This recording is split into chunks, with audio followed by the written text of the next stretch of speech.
நேத்து ஆர்த்தி ரவி என்ன சப்மிட் பண்ணிருக்காங்கன்னா, எனக்கு மாசத்துக்கு 40 லட்சம் மெயின்டெனன்ஸ்க்கு வேணும் அப்படிங்கிற மாதிரி கேட்டிருக்காங்க.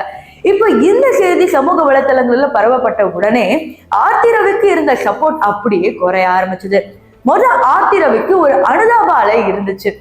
பாத்தியா, கட்டின பொண்டாட்டிய விட்டுட்டு போயிருக்கா, 10 பிள்ளைங்களை விட்டுட்டு போயிருக்கா, இங்க ஒரு பொண்ணை அசிங்கப்படுத்துறா, இன்னொரு பொண்ணோட போயிட்டா, அப்படி இப்படின்னு பேசின மக்கள், இவளுக்கு திமிரு தானே, வசதியான வீட்டுல இருந்து வந்து மாசத்துக்கு 40 லட்சம் கேக்குறாங்கன்னா இவ எவ்வளவு பெரிய ஆளுன்னு ரவி மோகன் சொன்னதுக்கு அப்புறம் தான் அப்பா புரியுது அப்படிங்கிற மாதிரி சொல்றாங்க.